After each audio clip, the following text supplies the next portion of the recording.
Assalamualaikum warahmatullahi wabarakatuh. Alhamdulillahi rabbil alamin wa bihi nasta'in ala umurid dunya waddin. Wassalatu wassalam ala sayyidil mursalin wa ala alihi wa sahbihi ajma'in. Rabbi syrah li sadri wa yassir li amri wa hlul 'uqdatam min lisani yafqahu qawli wa la hawla wa la quwwata illa billahil 'aliyyil 'azim. Kita menggunakan kitab Penawar Bagi Hati, iaitu sebuah kitab susunan Syekh Abdul Qadir Al-Mandili rahimahullahu ta'ala.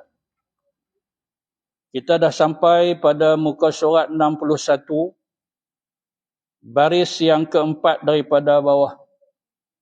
Tajuk baru, kitab yang ketiga pada menyatakan segala perangai yang dipuji,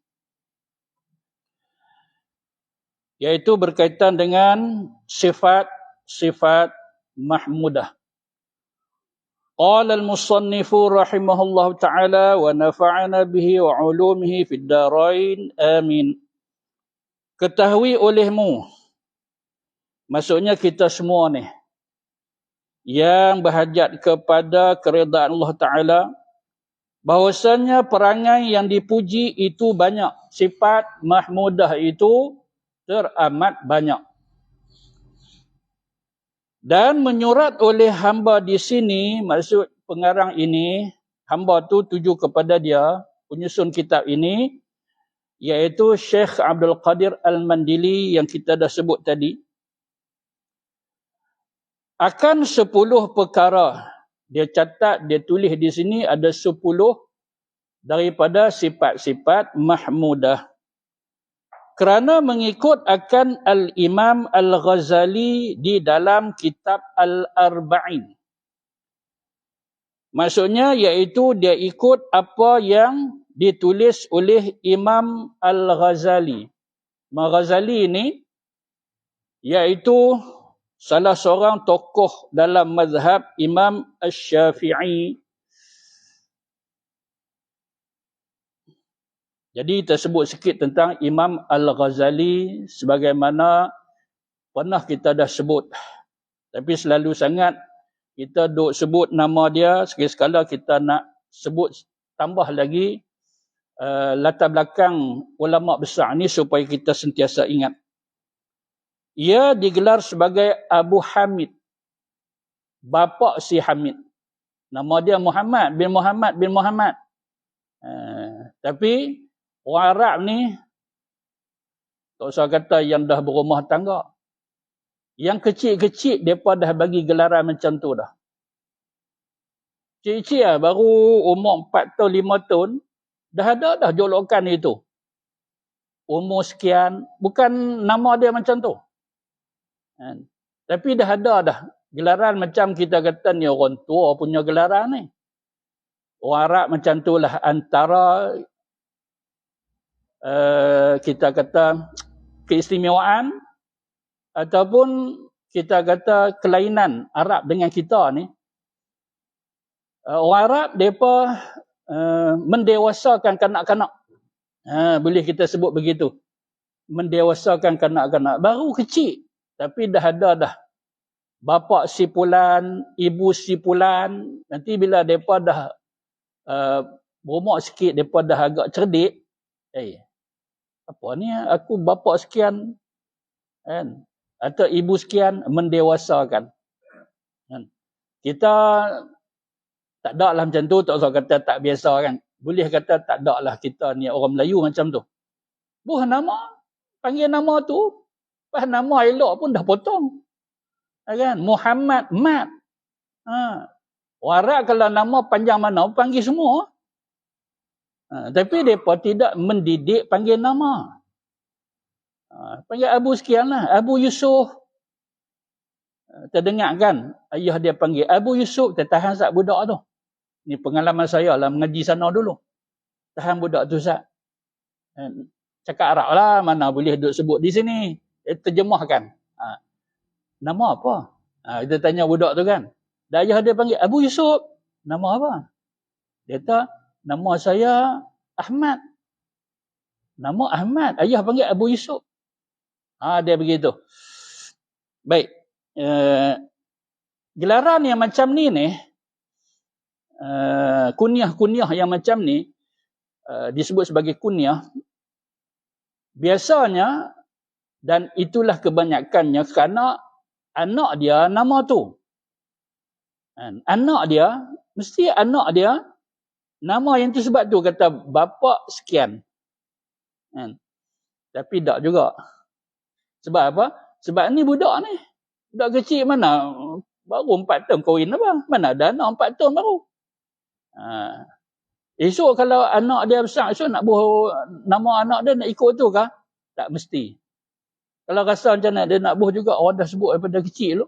Nak buh. Kata tak. Dia begitu. Cuma nak melatih anak-anak mereka ni tak usah macam budak-budak lah. Tak usah macam budak-budak olah hampa budak. Contoh dia macam Aisyah sendiri. Isteri Nabi, Aisyah, dia kira darah sampai ke habis umur. Tak ada anak. Tapi dia punya kunyah dia apa dia? Iaitu Ummu Abdillah. Ibu kepada Abdullah. Ambil mana Abdullah anak dia? Dah, dia tak ada anak. Dia kahwin dengan Nabi. Tak ada anak. Tu main mana Abdullah? Dia ambil sempena nama anak saudara dia. Anak kepada Asma. Anak kepada Asma nama Abdullah bin Zubair. Begitu. Baik, jadi Imam Ghazali ni Abu Hamid Muhammad Al-Ghazali At-Tusi An-Nasaiburi, dan beberapa gelaran yang diberi kepada dia. Julukan dia ni orang yang hebat dengan ilmu yang mantap. Maka adalah gelaran-gelaran tertentu yang disebut kepada dia. Macam belah kita ni kita kata Tuan Guru, Sahibus Samahah, lagi apa lagi? Syekh, Tuan Syekh dan seumpamanya. Dulu saya teringat masa saya mula balik dulu. Pengurusi masjid perkenalkan saya dekat ahli jamaah. Dia kata, tuan-tuan sekalian, ni hari Jumaat ni. Hari Jumaat.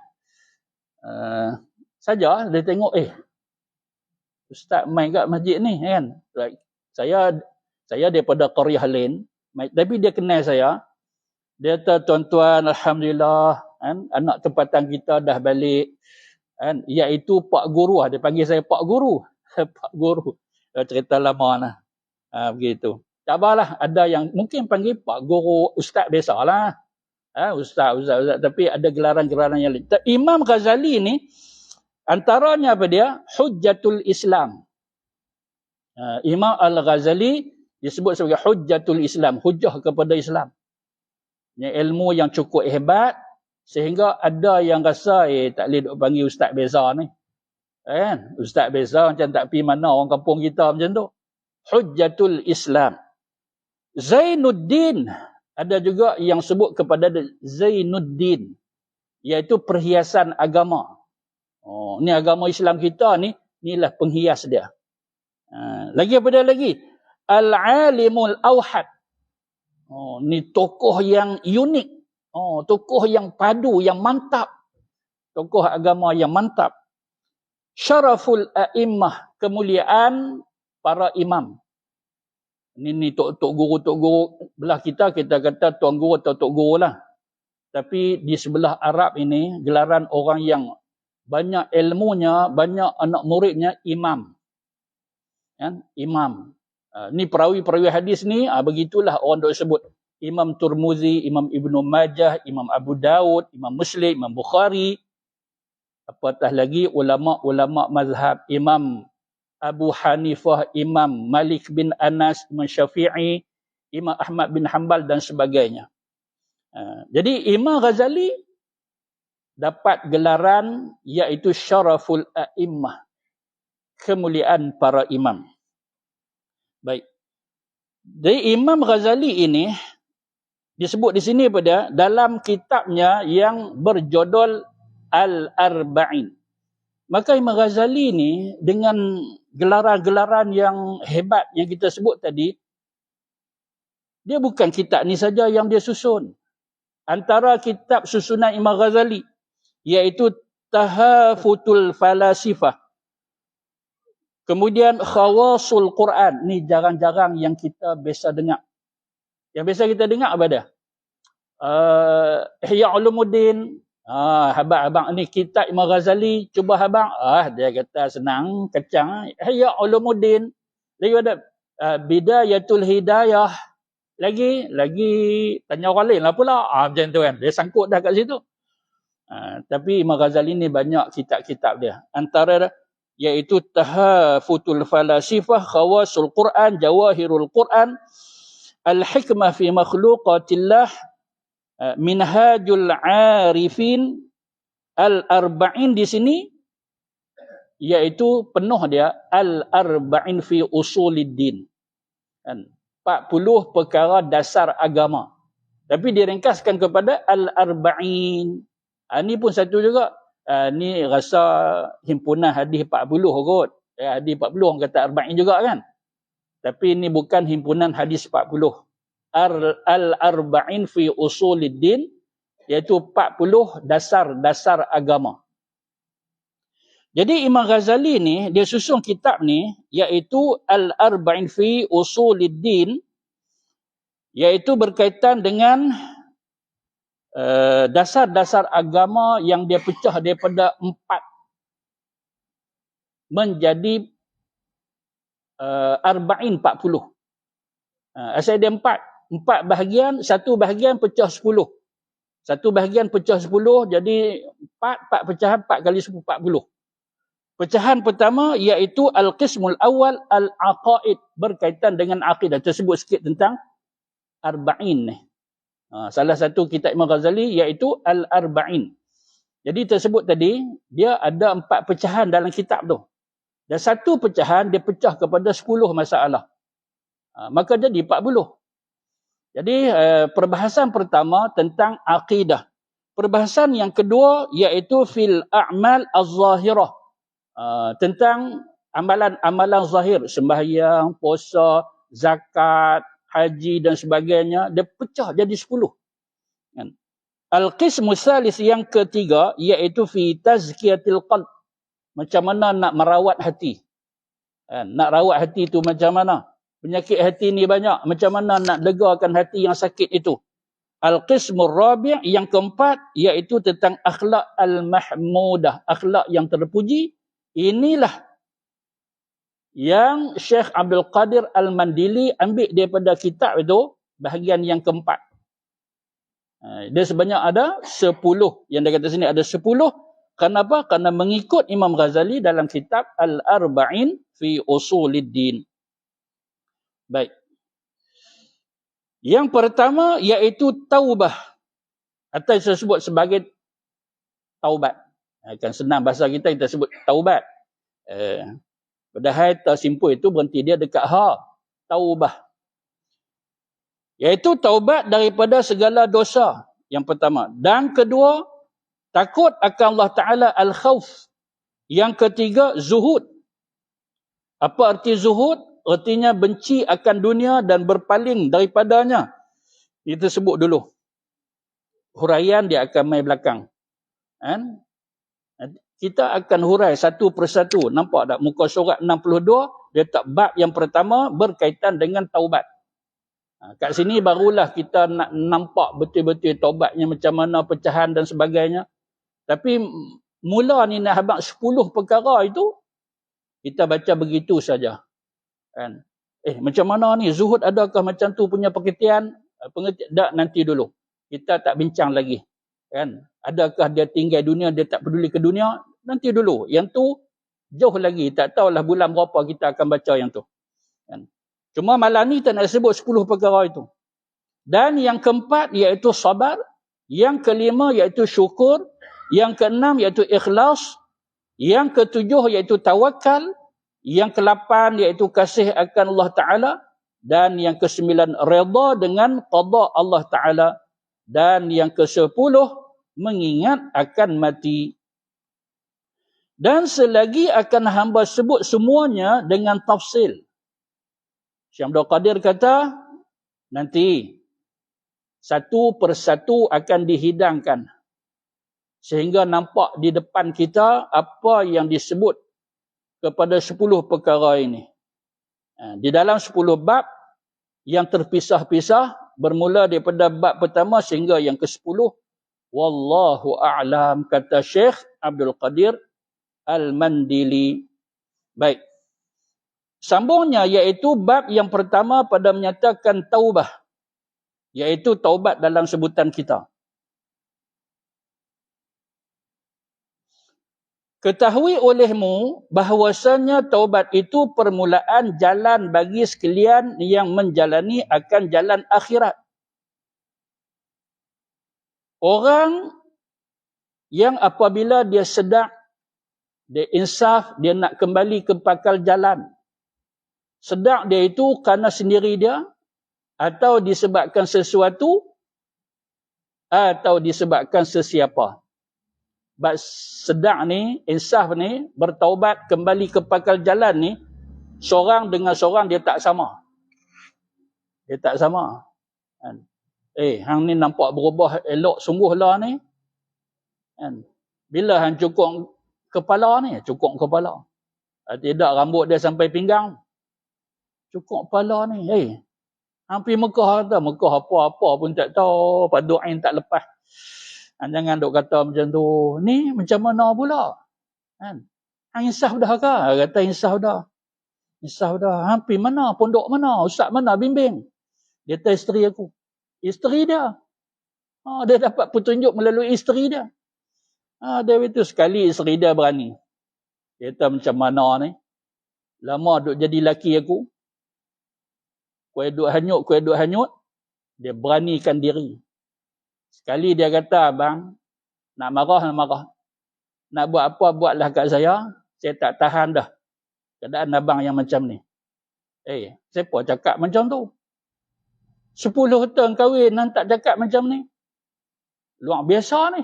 Laki dia kata dia luar biasa. Abang ni. Dengan pakaian pun ikut siapa ni. Jangan marah. Tak marah. Hang sebut dulu. Hang sebut sampai hang puas. Lagi aku balas. Dia begitu.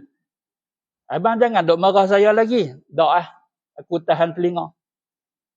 Ni abang apa ni? Ni seluar kadang-kadang ambil yang jin punya. Tu jin nak pakai apa? Seluar jin tu. Lagi? Ni abang ni. Orang lelaki tak pakai ni. Ini perempuan pun tak semua, tak selalu ada tekoh. Abang pakai baju kelawang. Baju teruk sangat lah. Tak pernah jumpa lelaki pakai baju kelawang. Tapi ni istimewa lah lelaki dia. Habis dia syarah lah. 2-3 minit lah tak lepi dah. Kan? Kesian aku duk bantai lelaki aku. Dah dia kata ni macam ni. Nasihat aku ni betul-betul lah. Masuk terus ke lubuk hati aku. Terus aku nak berubah. Hampir carilah yang lain daripada jin punya. Abang mau pakai jubah ke? Kalau ada. Nampak kan? Dia buat terus lah. Kan banyak. Berobat jet tengah malam. Esok pakai subuh. Dengan siap cukup kepala. Contoh. Jadi ada yang dapat hidayah petunjuk melalui isteri dia. Mungkin jangan duk gelak macam tu saja. Mungkin. Tak Ustaz, apa macam tu Ustaz? Teruk dapat hidayah daripada isteri. Apa siapa pula? Ingat semua isteri kita tak ada kekuatan yang macam tu ke? Tak ada kefahaman macam tu ke? Jangan. Pandai lebih daripada kita. Cuba balik sekali uji dia. Nak tengok dia pandai ke kita yang pandai. Uji dia. Tak pernah ada uji kahwin berapa lama pun. Begitu. Ada dapat melalui sahabat dia. Ada dapat melalui kuliah. Dia begitu. Siapa abang pun tak jadi apa. Dapat berapa kuliah lah dia duk main. Tapi hidayah kita tak tahu bila. Rupa-rupanya malam ni dapat. Ni berapa kali kuliah hang duk ikut ni? Dia kata banyak. Banyak tak larat kira. Masjid ni rasa kat 30. Tu dia masjid ni saja kat 30. Tapi tak jadi apa. Hati aku keras ke matu. Tiba mai ke 31. Kita tak tahu itu. Sebab itu hidayah ni dia milik Allah. Cuma kita nak kena susun strategi. Kita nak kena berdoa selalu. Dan kita tak boleh berputus asa. Kita serah kepada Allah. Cuma penyampaian kita biarlah berkesan. Pendakwah, guru-guru mau apa yang dia sampai daripada sudut hati dia. Itu yang lambat tu. Kau tu nak terima pasal apa? Bukan daripada hati dia. Mungkin macam tu. Baik, tuan-tuan yang dirahmati Allah sekalian. Maka seorang apabila dia mula nak berubah, nak jadi elok, mula sekali bertaubat. Kalau tidak bertaubat, hati dia masih ada kekotoran, ada daki, ada karat, ada kotor. Ni nak sebut lepas pada ni tu dengan khauf, dengan sabar, dengan syukur, takkan jadi. Hati kotor. Tapi kalau dia mula dengan proses pertama, luluh, lepas, iaitu taubat, insya-Allah hati dah bersih. Abanglah apa pun. Dia boleh dengar, dia boleh ikut. Akhir apa yang berlaku lepas taubat, sami'na wa ata'na. Kalau hati duk kerah ni, hati duk kotor lagi, dia jadi apa? Sami'na wa asayna. Kami dengar, kami bantah. Jadi sebab itu Imam Ghazali dia susun dan kitab Al-Arba'in dia, dan ulama-ulama lepas pada tu membaca kata, hey, susunan yang cukup tepat. Maka kerana itulah Syekh Abdul Qadir Al-Mandili rasa inilah yang sesuai untuk diletak dalam kitab dia yang berjudul Penawar Bagi Hati. Dan anak kunci bagi tuah sekalian murid. Apa dia? Taubat itu. Taubat itu iaitu anak kunci tuah kepada murid. Murid ni orang yang berkehendak kepada keredaan Allah. Orang yang nak supaya dia ni selamat dunia dan akhirat. Murid. Daripada kalimah iradah. Dan kita mengaji tajwid kan iradat tu. Murid. Murid tu bahasa Arab. Di Melayu kan, tu kata murid sekolah rendah, murid sekolah menengah. Murid tu orang yang berkehendak, orang yang berhajat. Berhajat apa? Berhajat kepada keredaan Allah. Jadi anak kunci dia apa? Anak kunci ni kalau tak ada anak kunci tak boleh masuk. Nak pi kepada berjaya, cemerlang, gemilang sebagai, dia perlu kepada anak kunci tu. Anak kunci itulah taubat. Dan bahawasanya taubat itu wajib ia dengan bersegera daripada segala dosa. Dosa apa pun. Yang kecil ke, yang besar ke, tak terang mana. Dosa tak tu? Dosa. Dosa sahaja. Maka segera bertaubat. Apatah lagi yang kita dah kenal pasti, ianya termasuk daripada dosa-dosa besar. Kalau kata kecil pun nak kena bertaubat, pergi ambil yang semayang sunat taubat, dengan penuh keinsapan, menangislah kerana Allah, doa merayu sungguh-sungguh. Padahal benda ni tak terang mana pun. Sedih ni, menangis, sebab hati dia, tak apa nak cakap banyak dah. Kawan kata, awak ni pasal apa? Rumah terbakar ke? Jadi dia tengok kawan yang rumah terbakar, teriak macam tu. Teriak macam tu, rumah terbakar ke? Dah. Adik-beradik semua meninggal ke? Dah. Ni orang tak bagi pergi masjid ke? Dah. Ada juga yang tak bagi masjid dia teriak. Ada yang gelak. Dia kata rezeki sungguh, mereka tak bagi kita pergi masjid. Ada pula yang tu rezeki. Karut jenis orang karut. Ni pasal apa? Tolonglah abang, tak larang nak teka dah. Dia kata ni, tak sat, pakai kasut sebelah lain. Pakai kasut sebelah lain dah, jangan main tu. Orang yang hati bersih, kalangan kekasih-kekasih Allah, wali-wali Allah, tak baca bismillah pun rasa satu kesalahan yang besar. Pasal ni sunnah, Nabi buat, kita ikut, awak kita tak mau ikut, awak teruknya kita ni tak mau nak ikut. Mulia sangatkah kita daripada Nabi? Macam tu. Padahal benda tu apa? Sunat je. Sunat pun dia ingat macam wajib. Orang bersih ni. Orang hati tak bersih so kata lah. Wajib pun dia ingat makruh. Wajib dia ingat makruh. Kan? Dia adalah kisah yang terdahulu. Menangis dia. Syekh, pasal apa menangis Syekh? Mula tak mau abang. Lepas orang duk tekan dia. Akhir dia bagi tahu. Dia kata, pada 2 minggu yang lepas, teriak 2 minggu ni. Sari-sari, duk hitung hari. Seminggu dah. 2 minggu. Teriak. Nak kena tanya jugalah. Kan, sahabat ni tak syok lah. Apa ni? Duk teriak sampai 2 minggu ni. Dia kata 2 minggu lepas. Dia pakai kasut sebelah lain. Dia pakai, dia bukan sebelah lain. Dia pakai kasut kaki kiri dulu. Lu pakai kasut kaki kiri dulu. Kita? Tak ada. Kesel. Tengok mana dekat. Kita tengok mana dekat. Kan? Kadang-kadang yang dekat tu kanan, dia masuk kiri. Yang tu kah yang duk teriak sampai 2 minggu, dia tertulah tak pernah. Dia pakai kasut tu kaki kanan dulu. Macam mana jadi pula tak tahu kaki kiri dulu. Sedih ni. Sedih. Orang hati bersih macam tu lah. Kan? Yang kita anggap apalah macam tu pun duk sedih apa, biasalah. Nak pakai belah mana tak pakai pun tak apa. Kawan yang duk biasa kanan dulu, pada kiri dia silap. 2 minggu menangis. Tuan-tuan yang dirahmati Allah sekalian.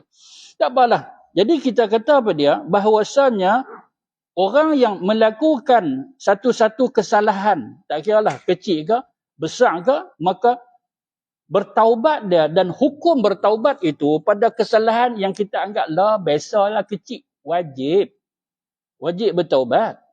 Bukan kata kalau dosa kecil ni sunat taubat, kalau dosa besar wajib. Tak, bukan. Kecil besar wajib taubat.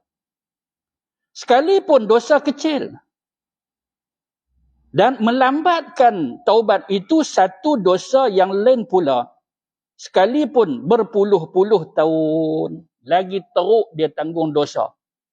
Apa maksud dia? Bila dia buat satu kesalahan, tak kiralah kecil ke besar ke dosa itu, maka segera bertaubat. Apa hukum dia? Wajib. Kalau dia tangguh, dia tak mau lagi. Tak boleh tangguh. Tu saya nak taubat pukul berapa? Pukul berapa hang buat dosa? Saya buat pukul 3. Abang lah jatuh contoh kan. Contoh. Bagi tahu, hang buat dosa tadi pukul berapa? Saya pun tak apa ingat. Katalah pukul 3.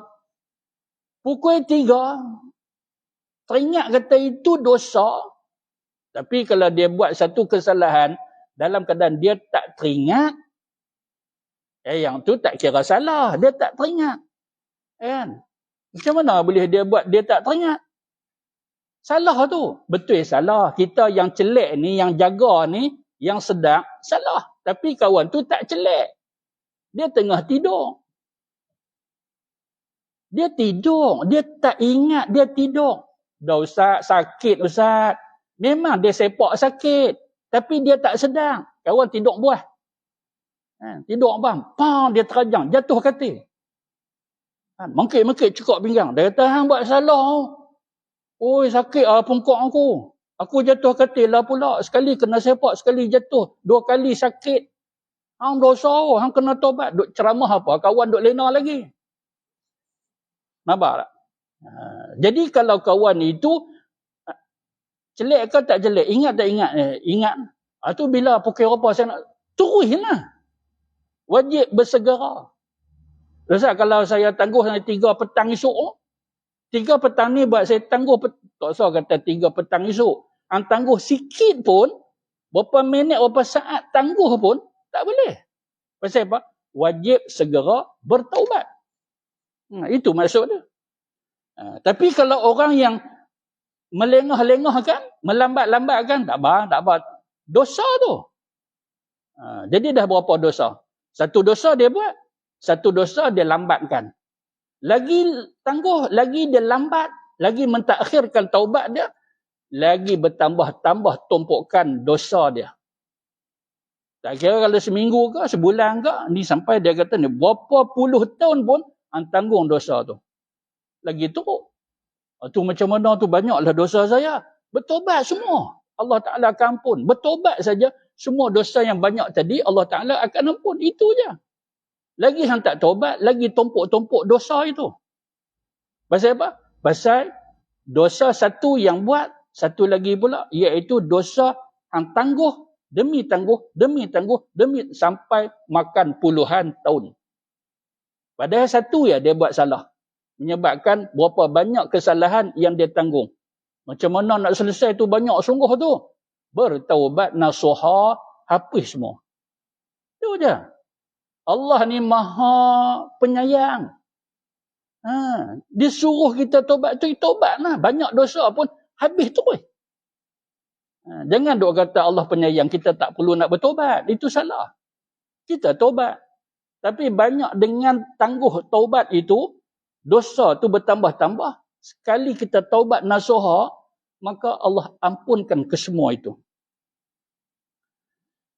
Imam An-Nawawi mengatakan, wattafaqu ala anna taubata min jami'il ma'asi wajibatun.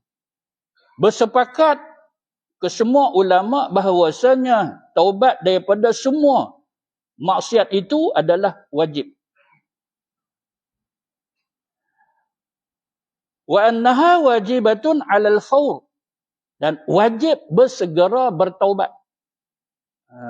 Taubat itu wajib, dan wajib satu lagi daripada bersegera untuk bertaubat. La yajuzu ta'khiruha, tak boleh kita menangguhkan taubat, tak boleh. Tak salah kita dah sebut dah tadi, ini kita ambil perkataan ulama besar kita, iaitu Imam An-Nawawi rahimahullah ta'ala. Sawa'un kanat al-ma'siyah saghiratan aw kabirah. Tak kiralah sama ada maksiat itu atau dosa itu kecil ataupun dosa itu besar. Buat saja, cepat bertobat, tak boleh tangguh. Sebab apa? Sebab bertobat itu wajib dan bersegera taubat itu adalah wajib pula. Yang ni kita petik daripada kitab Syarah Muslim pada bahagian ke-17 halaman 59. Bersalahan bagi Mu'tazilah. Maksudnya, fahaman Mu'tazilah ini dia tak setuju. Dia kata apa ni? Salah ke kalau kita nak tangguh? Tak ada salah. Itu fahaman mereka. Tak salah. Buat dosa ni memanglah dosa, kita kena taubat. Tapi nak menangguh tu pasal apa jadi salah pula? Itu fahaman Mu'tazilah. Mu'tazilah ni iaitu fahaman yang kita semua ketahui ataupun ada yang belum kita ketahui. Dia adalah fahaman yang terkeluar daripada Ahlus Sunnah wal Jamaah. Jadi Mu'tazilah ini daripada kalimah i'tazala. I'tazala iaitu bermaksud meninggalkan atau menjauhkan diri, bererti dia tak mau ikut pegangan atau fahaman pendapat tok guru dia. Dia ada sejarah dia berlaku. Dan kisah ini berlaku ketika mana? Iaitu ketika zaman tabi'i. Maksud lepas daripada zaman para sahabat. Iaitu satu orang yang dia tidak puas hati dengan pendapat tok guru dia, iaitu Hasan Al-Basri. Imam Hasan Al-Basri. Maka Wasil bin Atha. Wasil bin Atha. Ini nama orang yang pencetus kepada fahaman Mu'tazilah ini. Wasil bin Atha. Jadi dia ada beberapa kumpulan dia, orang kuat dia, antara ada Ammar bin Ubaid, berselisih faham dengan pendapat guru dia. Padahal Imam Hasan Al-Basri salah seorang daripada tokoh ulama Ahlus Sunnah wal Jamaah. Jadi kesimpulan kat situ, fahaman Mu'tazilah ini adalah fahaman yang tidak tepat Dia lebih kepada menggunakan akal fikiran. Dia kira guna kita kata sebagai dalil aqliyah mereka lah. Dan fahaman ini disebut juga sebagai aliran rasionalis Islam. Rasional. Tu kan. Dia kira apa yang dia rasa betul, itulah yang betul. Dia tak mau nak bersandar kepada Al-Quran sangat. Ada. Bukan kata dia tolak sungguh.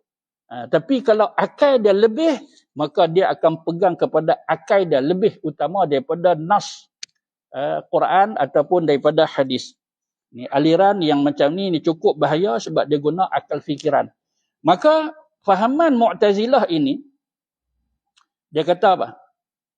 Berkata mereka itu dengan berbilang-bilang dosa melambatkan taubat itu dengan sebab panjang masa. Berbilang-bilang dosa melambatkan taubat itu. Banyak dosa. Okey, orang yang buat dosa yang banyak melambatkan taubat itu dengan sebab panjang masa.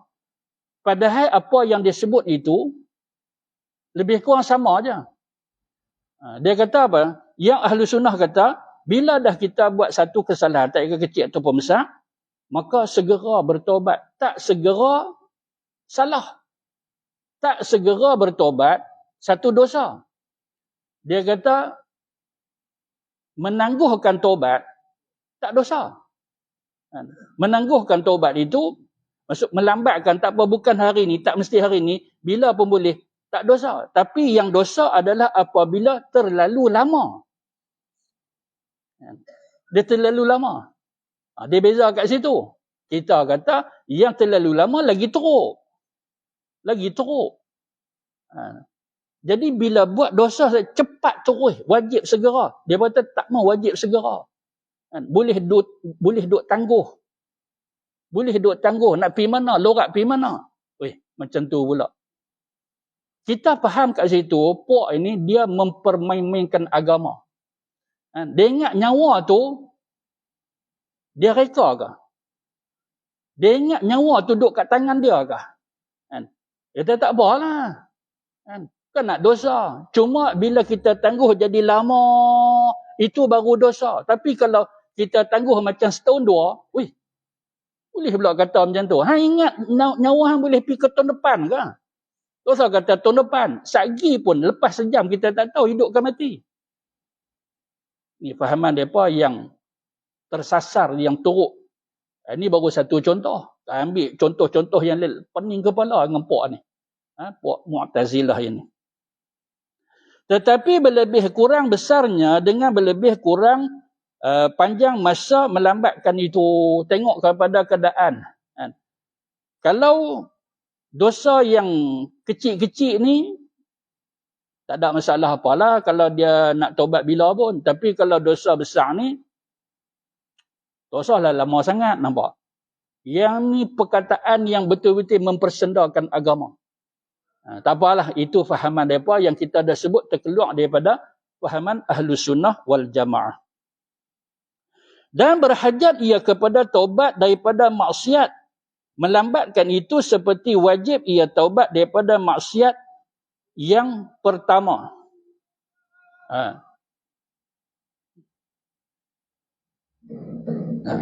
Baik. InsyaAllah kita berhenti dulu. Kita bagi laluan kepada azan. Nanti kita sambung insyaAllah.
Dan berhajat ia kepada taubat daripada maksiat, melambatkan itu.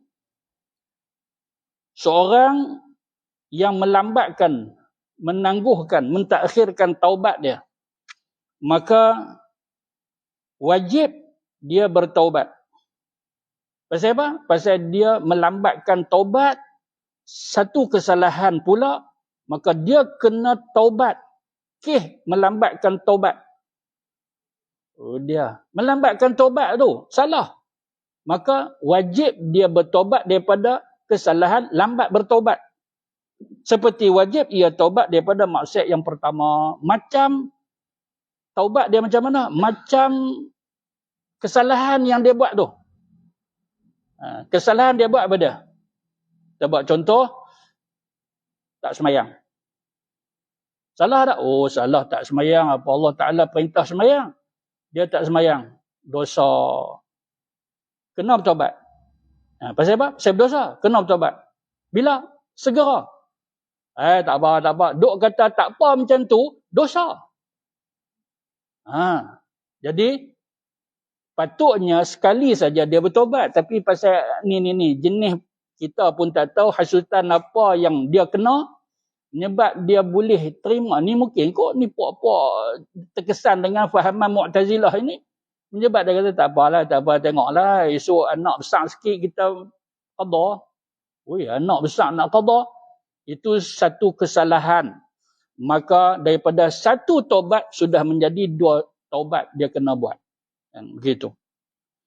Kemudian jika mengetahui ia akan segala dosanya atas tafsil, nescaya wajib atasnya taubat daripada semuanya dengan satu-satunya. Kalau dia ingat apa dosa dia, tak bolehlah dia raub sekali secara borong macam tu, dia nak bertaubat. Tak maulah macam tu, pasal kes tu tak sama. Kalau kesalahan itu membabitkan orang tu tak sama. Sebab bila kata taubat, antara syarat sah taubat apa dia? Jumpa, serahkan balik, minta maaf dan sebagainya. Jadi bila macam tu kena buat, nak buat macam mana kalau semua sekali, ya Allah, apa kesalahan saya semua yang kau ketahui itu, pasal kita tahu. Lain kalau kita tak tahu. Maka minta maaf lah, taubat sungguhlah, bukan macam tu. Ingat ada kesalahan dulu. Apa dia? Ambil Maggi sebungkus. Ambil Maggi sebungkus. Lepas kita pun tengok kawan tu tak ada, kita makan-makan, lagi kata tak tahu hantar ke mana hang ni pun. tak elok-elok, nampak kan? Dia sapu kenyang dah perut dia. Macam mana nak taubat tu? Maka dia kena jumpa kawan tu. Kan boleh duk kata, ya Allah, taubatlah ya Allah. Benda macam tu pergi jumpa. Kan? Saya tak ada apa pun. Sakat dia kata, kalau macam tu, hang kena bayang. Balik hang bayang lah. Siapa kita ambil? Nak bayang lah. Kan? Kecuali kalau ada kes-kes yang tertentu, sehingga mengancam nyawa kita dan seumpamanya, itu ulama kata tak perlulah. Kita mengaku depan dia, kita serah kepada Allah. Pasal apa? Pasal kita pergi duk serah diri lagi, dia kata kalau macam tu hukum qisas, hang pun kena pancung kepala. Kan? Kalau kes yang berat macam tu, maka tak perlulah. Ulama kata tak perlulah. Maka kita dengan Allah Ta'ala sahaja, dan kita ikutlah apa patut yang kita kena buat sebagai menebus kesalahan kita tersebut. Sebab itu apabila kita tahu secara tafsil maksudnya pada terperinci. Terperinci. Wajib atasnya orang yang melakukan kesalahan itu tobat daripada semua yang satu-satu yang terperinci itu. Dan tiada memada oleh satu taubat sahaja, tak boleh. Macam-macam jenayah dia buat, macam-macam kesalahan dia buat, dia sembahyang 2 rakaat selesai, lepas dia gelak seminggu. Tak, bukan macam tu cara. Dia kena selesai satu persatu. Balik kat rumah, dengar kuliah malam ni, nak taubat teruslah malam ni. Nak tangguh-tangguh, dah ustaz kata tak boleh, berdosa lagi pula. Terus. Dia bertobat malam ni juga. Sehari lepas pada insya' sabar dulu, kita main insya' dulu. Duduk balik terus nak taubat nanti dulu. Main insya' dulu, selesai-selesai apa yang biasa kita taubat, ba'dih ada apa semua, sehari balik. Balik, buat main balik. Tabung masjid, kita pelari dulu. Tu contoh dia. Tak apalah, tunggulah. Ni pun tak lama nak sambut tahun baru. Dia tak kena mengenal dengan tahun baru. Dah hang buat salah, awak mai balik. Lepas tu kita kira tak cukup. Tengok dua susun ada 7, pasal apa? Ada 6. Nampak kan contoh begitu. Awak mai balik. Tak ada apa kalau orang nak minta ganti rugi, tak ada ganti rugi. Kalau tu dah awak mai balik kan begitu. Tapi kalau ada isi tu tak balik. Bukan dia pelari tong kosong kan. Ada begitu. Barulah insya-Allah Allah Taala terima taubat dia. Kalau tak ada dah, tong pun tak ada, lingkup apa semua, dengan duit pun dah tak ada, mai mengaku. Mai mengaku. Tak usah Ustaz, kalau mengaku esok depa bagi mandi macam mayat dulu. Ada kisah kat mana pun tak tahu, pun jurih macam mandi mayat, nanyalah saya. Itu rundinglah elok-elok dengan pihak masjid. Begitu. Jangan duk kata tak apa abad tu. Ni duit masjid pula amanah ni. Duit orang ramai ni. Duit peribadi seorang-seorang pun kita nak kena serah balik. Begitu.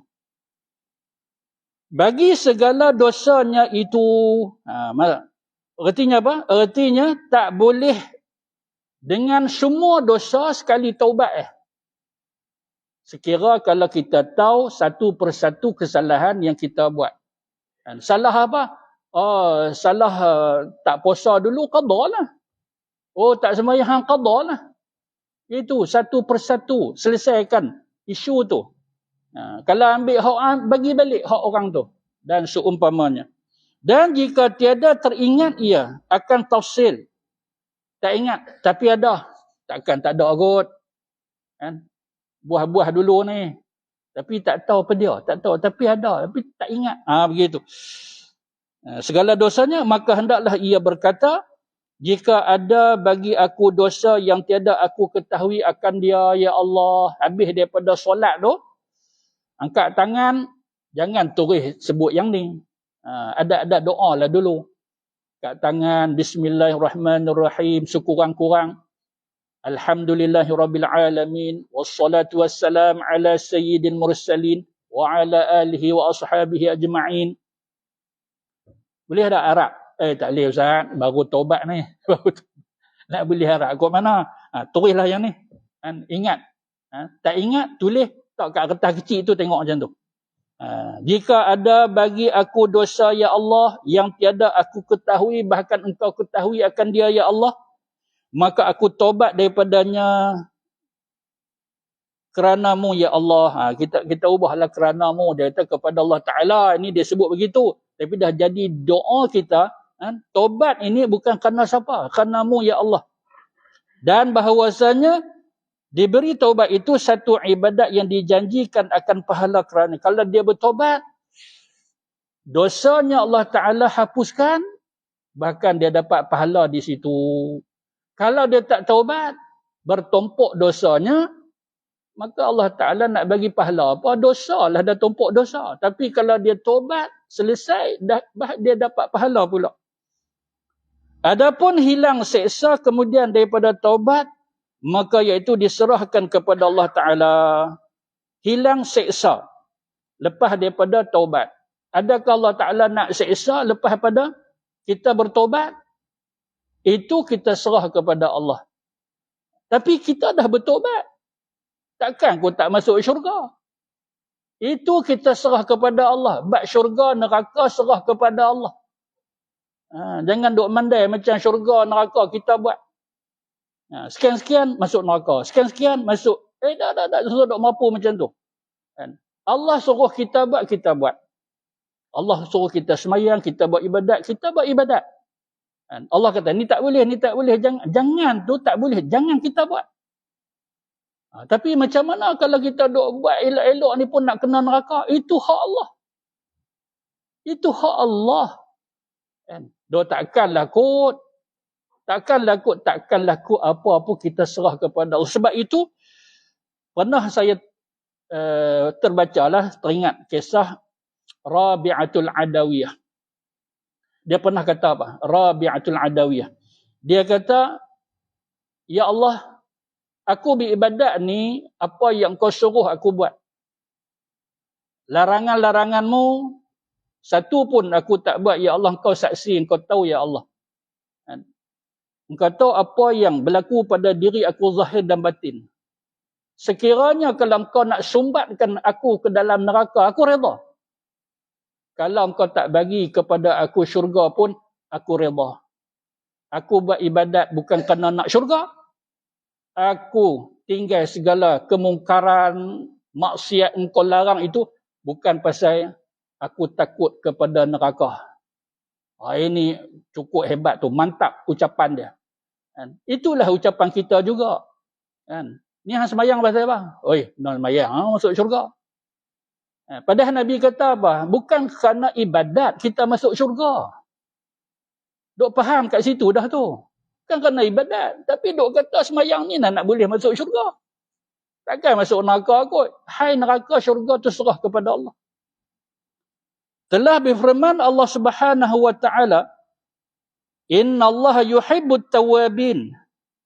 Artinya bahawasanya Allah Ta'ala kasih ia akan sekalian yang banyak bertaubat. Yang selalu bertaubat. Jangan duk kata, buat apa duk banyak taubat? Lagi kita tak ada dosa dah, kita duk taubat lagi, apa ni? Baziak. Duk bantu pun baziak. Hadis sahih Nabi kata, tiap-tiap hari aku bertaubat 100 kali. Nabi ada dosa kan? Maksum. Terpelihara daripada dosa. Nabi itu taubat tiap-tiap hari 100 kali. Kawan tak ada dosa. Allah ampun siap dah. Sehingga Aisyah kata, ya Rasulullah, apa ni ibadat? Sampai bengkak-bengkak kaki ni, sujud lama. Aisyah tempuh kaki Nabi, sujud lama. Tak ada dah apakah? Tunggu, cerita-cerita dulu. Dulu apa, Lala ni pun ada juga, mati ketika sujud. Mati ketika semayang, duduk atas mimbar. Siap duduk baca khutbah, jatuh, mati. Kan kata luar negara, Malaysia kita ni. Di sahabat-sahabat Nabi pun sama juga. Ada ketika ibadat mati. Rasulullah tak ada dah ke apa sentuh. Panas lagi. Habis semayang, ya Rasulullah, awaklah teruk sangat ibadat ni. Padahal Allah Ta'ala dah ampun lah. Dan Allah Ta'ala ampun dah dosa kamu yang terdahulu dan yang kemudian. Nabi jawab apa? Afala akuna abdan syakura. Tak boleh ke aku nak jadi hamba yang bersyukur? Kan pasal dosa, pasal kita ni hamba kepada Allah. Kalau Nabi pun yang Allah Ta'ala pelihara dosa dia, tak ada berdosa, maksum pun banyak bertobat. Kita adalah kata macam tu, Ustaz, kalau saya istighfar banyak-banyak Ustaz, kalau saya ni tak ada dosa, macam mana Ustaz kalau istighfar banyak? Dosa tak? Dosa. Dosa tak istighfar banyak, dosa tak? Apa pula macam tu? Lagi baguslah. Kita dah pernah sebut dulu Sayyidina Abu Hurairah. Tiap-tiap hari 12,000 kali istighfar. 12,000 kali. Apa dosa? Dosa apa yang Abu Hurairah buat? 12,000 kali. Esok 12,000 pula. Lusa 12,000 pula. Kemarin 12,000. Amalan dia. Kita dosa berlungguk-lungguk. Kira tunggu semayang. Lepas tu 3 kali. Istighfar tak lagi. Dia tak nak istighfar apa. Terlena, mangkit cerah. Dia tunggu semayang baru nak istighfar. Fahaman Mu'tazilah dia kata apa? Fahaman Mu'tazilah kata, sekiranya kalau Allah Ta'ala seksa, tengok dia punya logik akal dia ni. Jadi berakai tak ada akal. Berakai tak ada akal. Dia kata apa? Dia kata, kalau Allah Ta'ala seksa juga hamba yang sudah bertaubat, Allah zalim. Janganlah macam tu. Hak menyeksa, hak nak masukkan syurga tu hak Allah Ta'ala. Kita jangan kata apa bab tu. Jangan kata, dah bertaubat. Siapa nak kena seksa pula? Dah dia bertaubat. Kita saksi, kita tengok atau kita sendiri bertaubat. Tapi hak nak menyeksa ke tidak, tu hak Allah Ta'ala. Satu orang yang kita tengok dia sentiasa sembahyang sunat taubat, bertaubat dia elok, zahir, batin Allah hukum. Adakah dia macam yang dia buat ini? Dulu pernahlah kita cerita kan, satu orang yang Masya Allah cukup hebat dia. Ibadat dia, solat, tilawah dia, sedekah dia, rajin dia duduk tawaf. Orang duk tengok ni, saban hari ni duk tengok apa salah dia. Clear, bersih. Tapi yang herannya apabila dia mati, maka dia berada pada satu tempat yang Allah Ta'ala kurung untuk menyeksa dia. Ada kisah yang panjang berkenaan dengan kisah itu. Akhirnya ni kesimpulan daripada cerita itu, apa yang berlaku. Macam mana pula jadi macam tu? Satu orang yang kita anggap kalau sakat nak taubat tu, selesai lama adalah ibadat dia bermutu, berkualiti. Mulut dia jaga, mata dia jaga, tangan kaki dia jaga. Sehingga satu orang lihat ke dia, orang ni lah yang paling dia harap.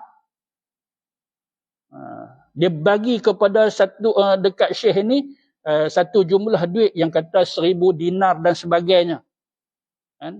Amanah ke dia untuk dia simpan.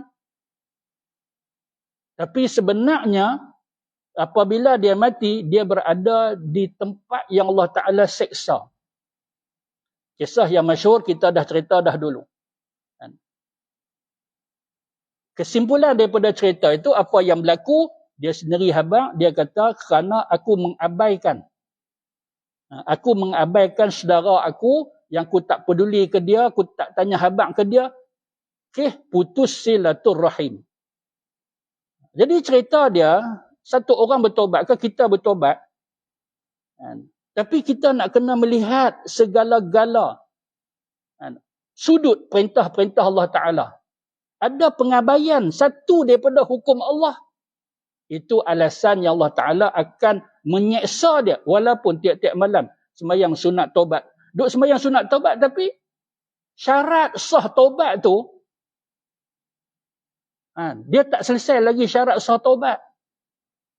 Dia sembahyang sunat taubat, menangis tiap-tiap malam tapi sampai tak tanya habaq. Tak tanya habaq langsung orang tua kat kampung. Kadang mak telefon dia terus dia tutup. Atau dia tak layan, biar mati sendirilah nada dering tu. Tapi malam-malam Masya Allah dia imam kepada sembahyang qiyamul lail dan sebagainya umpamanya kan. Jadilah ni tak usah duk ikut fahaman Mu'tazilah yang macam tu punya pemikiran mereka. Dah, sembahyang sunat taubat. Tak ada apa lah. Syurga lah. Siapa nak kena neraka pula? Neraka, syurga bukan hak kita. Kan? Tu hak Allah Ta'ala. Siapa yang pendirian dia macam tu, berani dia duk kata, ini syurga, ini neraka, ahli neraka, ini syurga. Lebih kuranglah fahaman Mu'tazilah. Wal'ayazubillah. Dan firman Allah Subhanahu wa Ta'ala lagi, wa tubu ilallahi jami'an ayyuhal mu'minun. Artinya, dan taubat oleh kamu kepada Allah Ta'ala sekalian kamu. Hai sekalian orang yang beriman.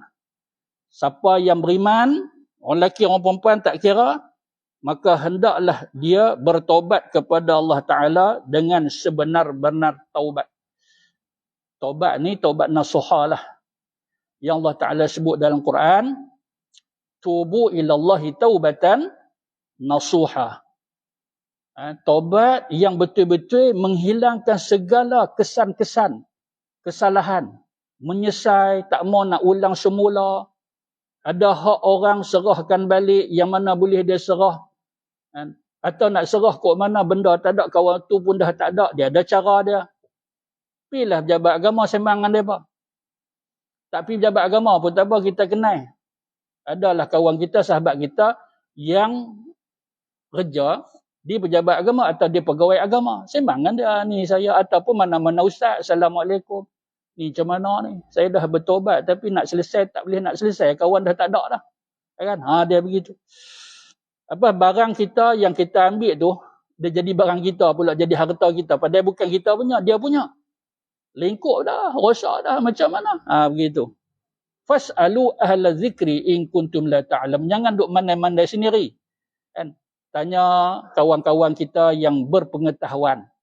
Itu guna, antara guna atau faedah kita bersahabat. Dan sabda Nabi sallallahu alaihi wasallam, at-taibu minaz-dzam kaman la dzamba lahu. Artinya orang yang taubat daripada dosa seperti mereka yang tiada berdosa, bersih. Tapi dengan syarat tadilah, taubat yang sebenar-benar taubah. Taubat, kita sebut taubah. Jangan tahu, lepas tu buat. Lepas tahu dia buat. Tahu, buat pula lepas dia tahu. Itu bukan taubat, itu tahu buat. Bunyi kat sama. Bunyi kat sama. Janganlah, lagi orang perkena kita pun percaya. Hang taubat tak lagi, dia kata tahu buat dah. Oh, bolehlah geng aku.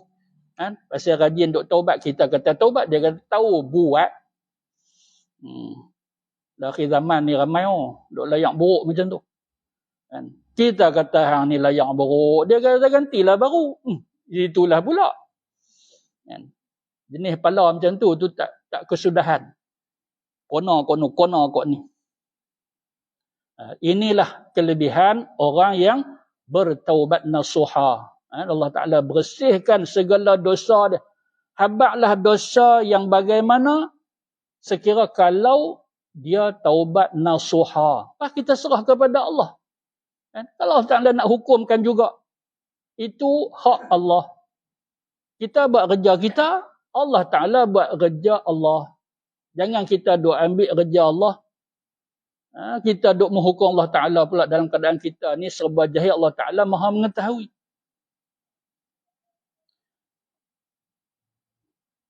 Dan sabda Nabi, saya rasa ni tuan-tuan, tadi kita dah sebut, iaitu Nabi bertobat pada setiap hari 100 kali. Tak apa, ini hadis ni kita tangguh dahulu. Untuk kita panjangkan sebutan pada kuliah kita yang akan datang insya-Allah. Sebab kita dah sebut dah hadis itu, iaitu Nabi tiap-tiap hari Nabi bertaubat sampai 100 kali. Inilah hadis dia. Yang kita sebut tadi itu, kita tak baca matan hadis, inilah matan hadis dia. InsyaAllah pada kuliah yang akan datang, kita akan sebut semula tentang hadis ini. Dan kita akan buat huraian berkaitan dengan taubat Nabi itu macam mana yang Nabi buat, adakah dengan sebutan ataupun Nabi sembahyang sunat taubat sampai 100 kali itu macam mana. Itu kita akan sebut pada kuliah kita yang akan datang insya-Allah. Baik, setakat itu sahaja. Yang benar itu daripada Allah Ta'ala, silap kurang tu saya, kita tangguh dengan tasbih kafar. Subhanakallahumma wa bihamdika asyhadu an la ilaha illa anta astaghfiruka wa atubu ilaik. Subhanakallahumma wa bihamdika asyhadu an la ilaha illa anta astaghfiruka wa atubu ilaik. Subhanakallahumma wa bihamdika asyhadu an la ilaha illa anta astaghfiruka wa atubu ilaik. Bismillahirrahmanirrahim. Alhamdulillahi rabbil alamin wassalatu wassalamu ala sayyidil mursalin wa ala alihi wa sahbihi ajma'in. Allahumma 'allimna ma yanfa'una wanfa'na bima 'allamtana zidna 'ilman wa 'amalan taqabbala ya arhamar rahimin. Allahumma arina al-haqqa haqqan warzuqna ittiba'ahu wa arina al-batila batilan warzuqna ijtinabah. Wa sallallahu ala Muhammad wa ala alihi wa sahbihi wa sallam. Alhamdulillahi rabbil alamin. Assalamualaikum warahmatullahi wabarakatuh.